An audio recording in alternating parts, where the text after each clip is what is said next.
Good morning, good afternoon, good evening, whenever you happen to be watching this. I hope all is well. This week for us here in Halifax, if you're in the public school system, is March break. And so I was hoping to get this video out earlier in the week as I normally do, so that you would have the time, extra time with your kid basically, to go over, because we have 4 stories here as we look in Judges 3 to 5 today. We have 2 very small stories, and then we have 2 medium stories. And so I was hoping to get this done earlier, but alas, my kids decided to get sick instead. And so that kind of threw a wrench into a lot of my plans for the first half of the week. But here we are. We are looking at Judges chapter 3 to 5. It's lesson 24 in your book, if you're following along in the book there. And we're starting to look at the judges. As we talked about last week, we see a common theme throughout the judges, or maybe not a common theme, but a flow that happens throughout the book of Judges, where the people are good, they're obeying God, they're listening to God, life is going well. Then they look to their neighbors, they see what their neighbors are doing, they start to worship their neighbors' gods and abandoning the ways of God. God then hands them over to a foreign nation who then oppresses them and takes them captive. In the repression, they realize how far they've gone. They cry out to God. God raises up what we call a judge, much different than a judge today. They did judge, but they did a lot more than that. And then that judge frees them, usually in a violent way, from the captives that are oppressing them. And then the nation of Israel rests in the presence of God for a number of years. That judge dies. As time goes on, they start to look to their neighbors, and then the cycle continues. And so we see this happening over and over. The judges that we're looking at in today's lesson is Othniel, Ehud, Shamgar, and Deborah. I don't know if I'm pronouncing all those names right, but what can you do? I guess you could learn how to pronounce names properly, but I didn't for this one. There's 2 in there, Othniel and Shamgar, very short stories. Othniel, for example, in Judges 3 verse 7, and the people of Israel did what was evil in the sight of the Lord, and they forgot their God and served the Baals and Ashtaroth. Therefore the anger of the Lord was kindled against Israel. He sold them into the hand of Cushan, Rathaim, king of Mesopotamia. And the people of Israel served Cushan-Rathaim 8 years. But when the people of Israel cried out to the Lord raised up a deliverer for the people of Israel, who saved them, Othniel, the son of Kenaz, Caleb's younger brother. The Spirit of the Lord was upon him, and he judged Israel. He went out to war, and the Lord gave Cushan-Rathaim, king of Mesopotamia, into his hand, and he prevailed against Cushan-Rishathaim. So the land had rested for 40 years. Then Othniel, the son of Kenaz, died. Horrible pronunciation there, my apologies. But you see that. And so that's the flow that we have throughout the book.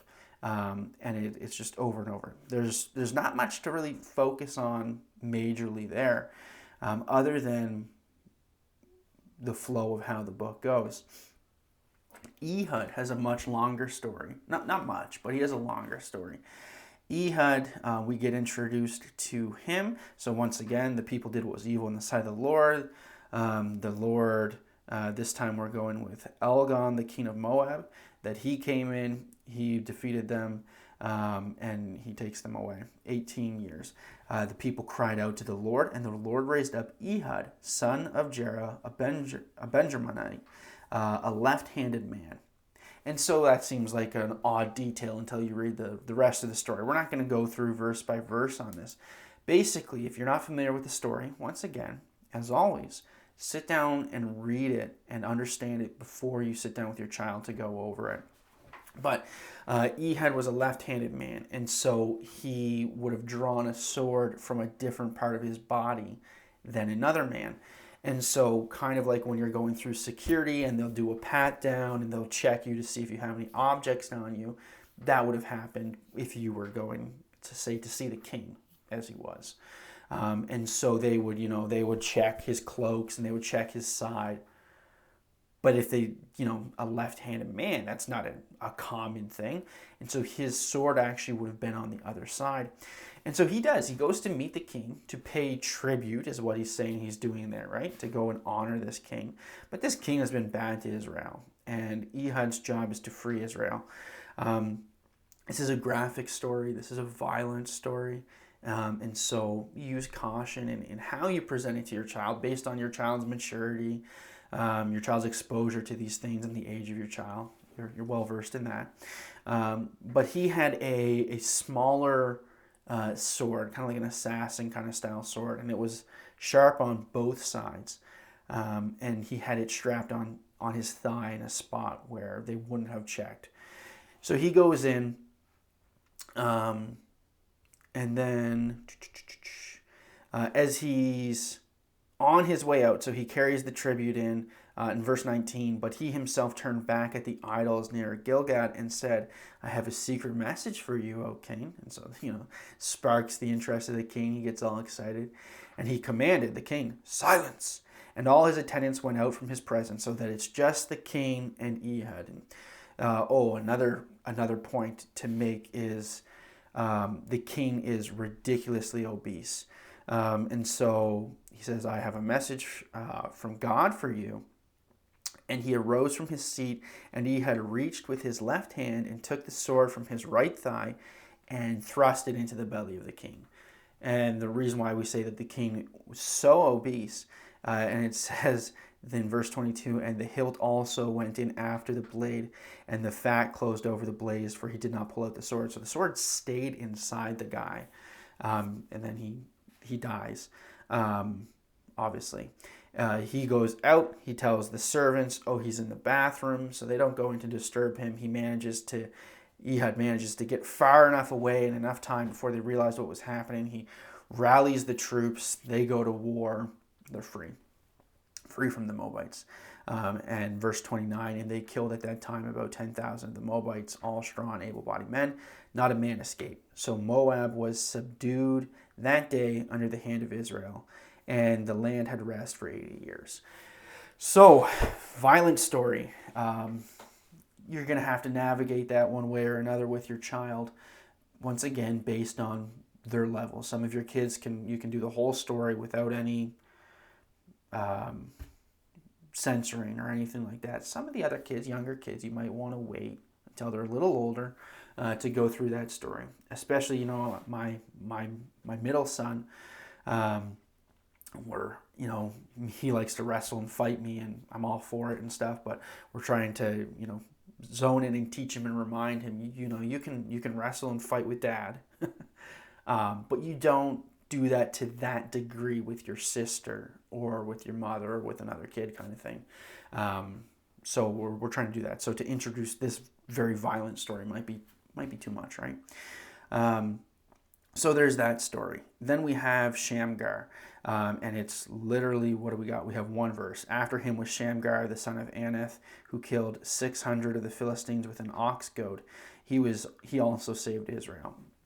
Tiny story. An ox goad, so a goad was like a staff that had a point on the end, and they would use that, the shepherds would use that to drive the animals in a certain direction, kind of prodding them, as it were. It's where that saying comes from. It's hard to kick against the goad. Would be to kick against this spike. You're going to hurt yourself, and so just don't go against direction and correction, but rather see that it's trying to guide you properly. Lesson for another day. So that's Shamgar. And then we have Deborah. So in chapter 4, we have Deborah and Barak. And the people of Israel did again what was evil in the sight of the Lord after Ehud died, and the Lord sold them into the hand of Jabin, king of Canaan. And so we have this king, Canaan, or from the land of Canaan, who is taking over Israel now. God has handed them over to them. And this is interesting because this is a woman. And so this is an interesting thing, and there's a point to be made here. In verse 4, now Deborah, a prophetess, the wife of Lapidoth, was judging Israel at that time. She used to sit under the palm, so a palm tree, of Deborah between Ramon and Bethel in the hill country of Ephraim. And so the duty that she was doing here, she would sit under this certain place, and well, why would you sit under a palm tree? Why not? You get shade. And she would sit there, and she would have Levite priests with her, as the judges would. That was their tradition. It was one of the jobs of the priests at the time. And so the people would come to her, and she would make judgment between them, and she would also prophesy. And then the Levite priests would be there with her to help aid in what the law said. And they would have done this with all of the judges in their judging time. But we have an interesting part of this story because we have this general come.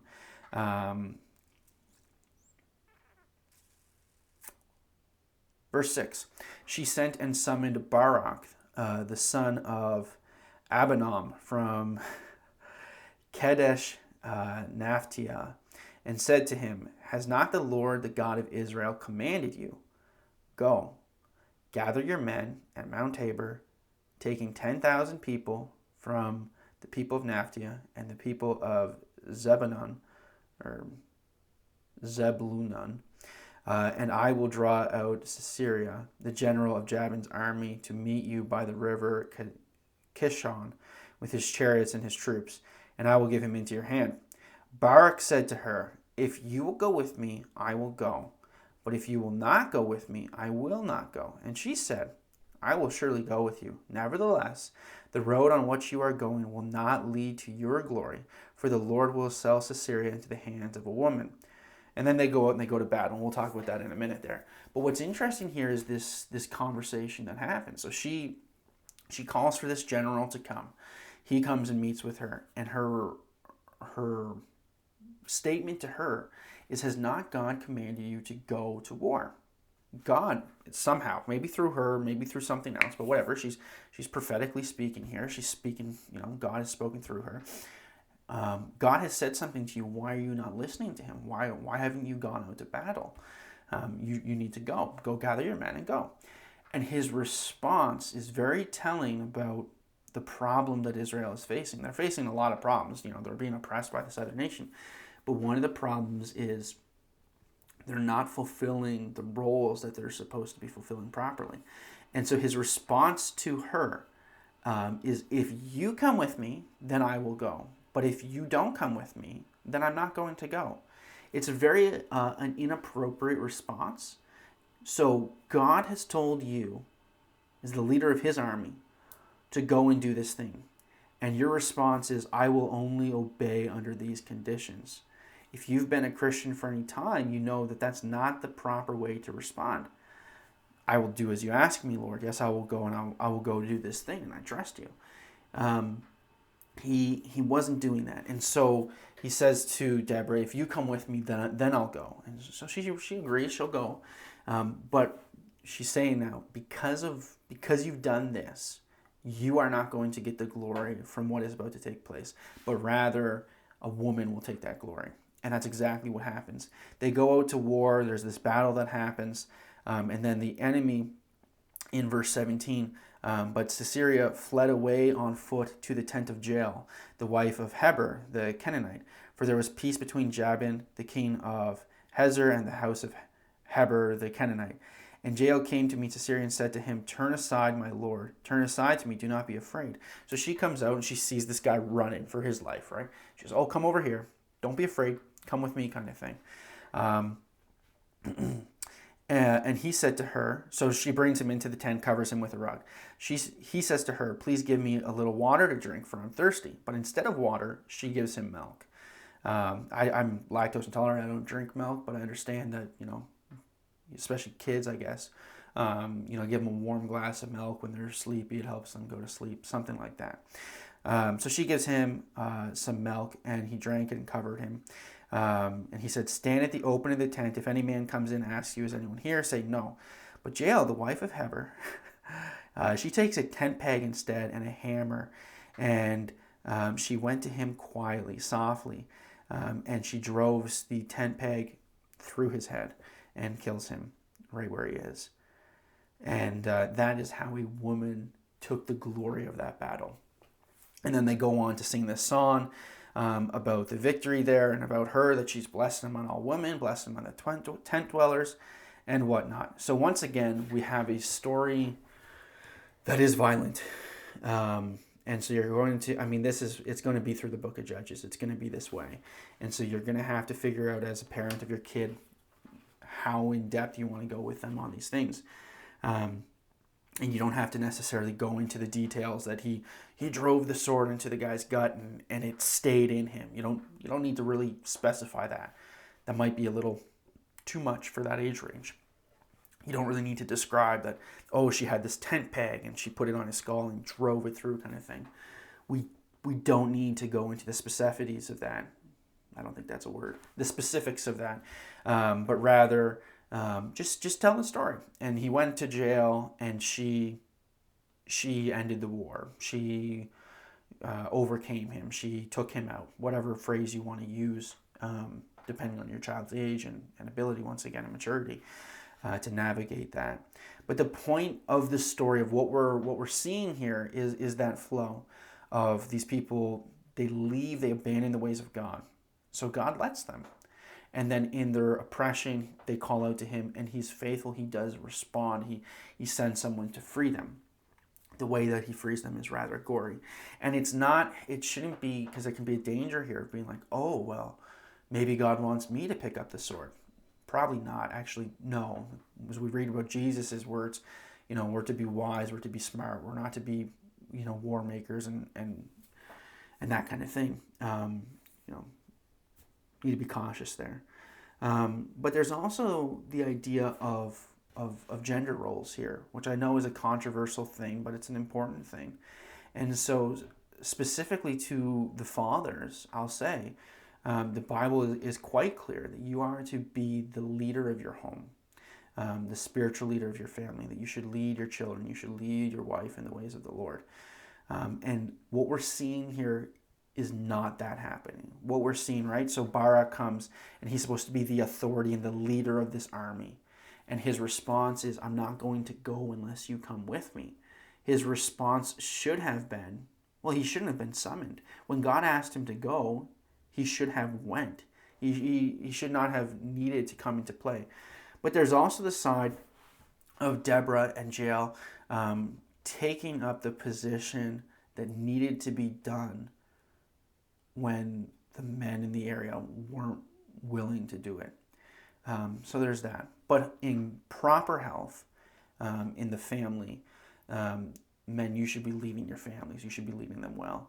And so these lessons that we do, I really do hope that the fathers are the one who are driving the message, teaching their kids.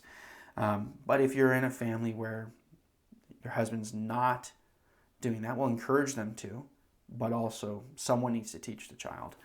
And if you're in a family where your husband is not a Christian, then obviously, he's not fit to lead spiritually because he's not a Christian. So you need to take up that mantle. But as we go through that, those are kind of the stories. So to emphasize that the people turned away from God, God gave them over to other nations to be ruled. And so we want to discuss with our children the importance of following the ways of God and not looking to how other people are being in the world and doing what they are doing or wanting to do what they are doing. There's a verse in the Bible, Proverbs, I think, but maybe the Psalms, but I think the Proverbs, where it says, do not be envious or do not be jealous or don't look on with delight. I forget what the phrasing is, of an evil man, of a violent man. And so, we read these stories and they're exciting, but we don't want, not that they're evil, they're doing what God said, but it is violent. And we don't want to glorify the violence. We want to glorify the obedience to God. So there's that. But we should be following the ways of God. We should not look to those around us who are outside of the ways of God and look at that with envy or jealousy or any sense of desire. But we should see the corruption that it is and then say, I'm going to follow God even when everyone around me is not. So discuss that with your children. Come up with some examples, ask some questions. What are they doing at school? What are they seeing at school? What are their friends doing that they know that they themselves should not do? Well, maybe there's a desire in their heart to be like their friends. And then pray with them. pray with them and talk about how we need to resist that. There's a little word search there, and then there's some coloring pages that we purchased that I think they're pretty cool. And there's Ehud with his sword, and then we have Uthnel and Deborah there. Deborah's looking pretty cool with her staff and her hood. That's the lesson for this week. We're carrying on with our memory verse, the same one there that in the beginning was the Word, and the Word was with God, and the Word was God. That memory verse, that's what we're looking at. Next week, we're looking at Gideon, the low and unexpected. It'll be a more in-depth lesson. There's more to it there that we can talk about. But I hope that as you're going through this book, that it is an encouragement, that it's changing the culture of your family, that as we read about in Deuteronomy, that as we when we sit down and rise up, when we go here and we go there, that everywhere we're going with our family, that God is the center topic of what we are doing, that we're consistently teaching them the ways of God. Very important. Very, very, very important. I hope you have a great rest of your March break, and I hope you are honoring God in all that you do.